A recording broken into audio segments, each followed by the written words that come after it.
Terima kasih Anda terus di Mata Najwa. Saya ingin langsung lempar ke pakar hukum tata negara yang malam hari ini hadir, Pak Mahfud MD. Tepat tidak keputusan Presiden tadi dalam penilaian Anda? Saya kira tidak salah gitu ya. Tidak ideal, tetapi menurut saya itu yang paling realistis dan tidak melanggar aturan menurut saya. Tidak ada aturan yang dilanggar? Tidak ada aturan yang dilanggar. Sebab meskipun BG itu sudah disetujui DPR atas permintaan Presiden sendiri, tetapi tidak ada satu ketentuan pun yang kemudian sudah disetujui DPR itu wajib dilantik, tidak. Itu tetap hak prerogatif. Jadi yang disampaikan Pak Desmond dan Pak Masinton itu? Mahfud, ya. Yang membuat kita tuh jadi bingung. Nah, bagaimana kita memprosesnya? Tidak ada aturan yang jelas. Ya, kalau tidak jelas pemberhentiannya.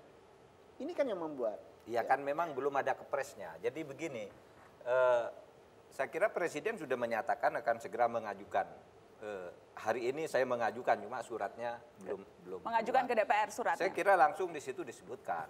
Pasti surat itu pasti akan menyebut posisi keputusan DPR terhadap BG. Tidak mungkin tidak menyebut di surat itu. Tidak ujuk-ujuk surat itu minta menyetujui Badrodin kan. Dan itu saja sudah cukup menurut Anda dalam surat yang diajukan nanti ke teman-teman DPR? Ada berkaitan dengan persoalan pasal 11 ayat 2 tentang syarat pemberhentian seorang Kapolri.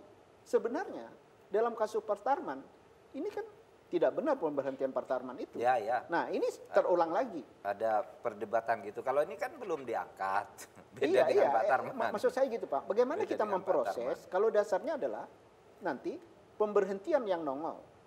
Yang muncul pemberhentian. Bagaimana kita memprosesnya? Saya kira bukan pemberhentian. Ya kan belum diangkat. Kami tidak jadi melanjutkan pengangkatan berdasar hak prerogatif. Bagaimana dengan nasib Sutarman? Kenapa? Bagaimana kan sudah diberhentikan dia. Sutarman kan sudah diberhentikan. Iya, tapi ini persoalan yang satu paket ya. Satu paket. Mbak Nur tahu betul ini karena surat itu satu paket pengangkatan dan pemberhentian. Ini ya. Dalam konteks itu pasti ada relevansinya. Pasal 11 ayat 1, ayat 2 dan ayat 3 sampai 5 itu ada relevansinya. Belum diangkat berarti memang ya bukan konteksnya bukan diberhentikan, orang diangkat saja belum. Iya betul, ini tidak ada. Tapi yang jadi soal hari ini kan ya boleh dibilang bisa melecehkan DPR. Anda merasa dilecehkan, itu politis, itu politis. Itu politis jadinya, boleh, kan jadi lain gitu loh. Itu politis bisa, bukan hukum. Tetapi sebenarnya yang jadi lain gitu loh. Ada nuansa yang membuat hubungan kelembagaan tidak sehat. Oke, saya mau ke Bang Fajrul. Keputusan ini melecehkan DPR atau terlalu GR nih teman-teman DPR? Enggak, ini bicara tentang proses, bukan GR. Ini bicara proses. Pertama ya, kami tentu gembira bahwa Pak Jokowi akhirnya bersikap tegas sekali, yaitu membatalkan pencalonan Pak Komjen BG sebagai Kapolri. Karena selama ini, inilah yang menjadi persoalan bagi kami. Termasuk juga kritik kami terhadap DPR, udah tahu sebenarnya ditetapkan sebagai tersangka oleh KPK, tetap aja dilanjutkan begitu ya. Dengan selalu mengatakan, iya kami kan memprotes oleh karena Pak Jokowi yang mengajukan kan seperti itu. Padahal mereka punya kesempatan besar loh, Pak Sinton pada waktu menjadi Komisi 3 kan, waktu diajukan Komisi 3, terus dinyatakan oleh KPK sebagai tersangka, kesempatan pada mereka untuk menyatakan, oh ini jangan karena ini jadi apa yang Anda lihat sebagai tersangka.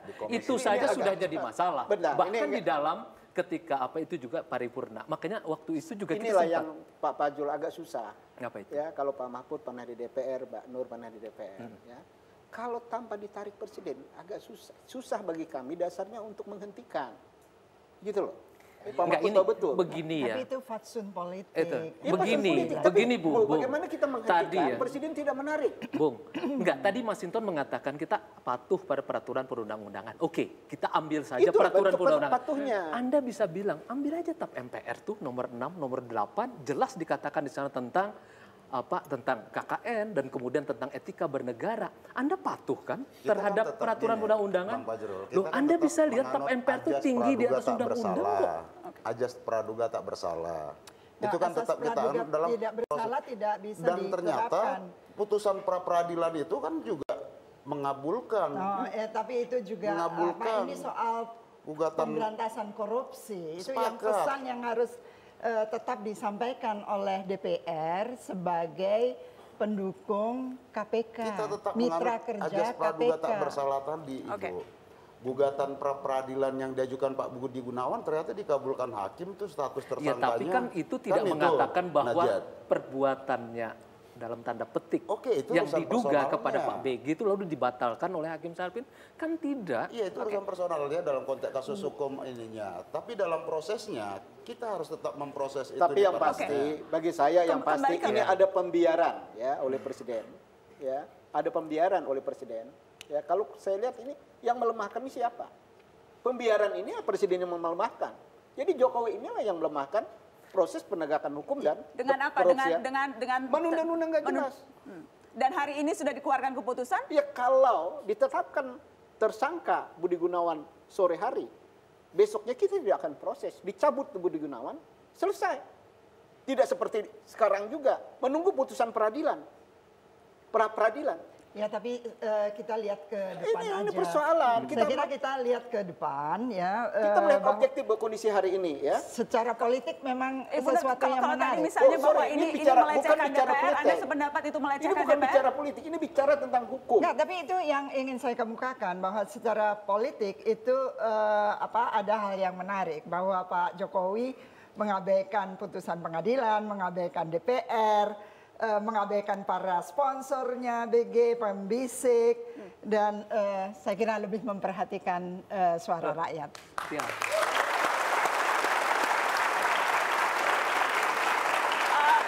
Berarti dengan asumsi bahwa Anda tidak menganggap DPR mewakili rakyat ya, Bu? Kita lanjutkan setelah pariwara. Kita lanjutkan setelah pariwara. Tetaplah di Mata Najwa setelah pariwara berikut ini. Kita langsung terpana.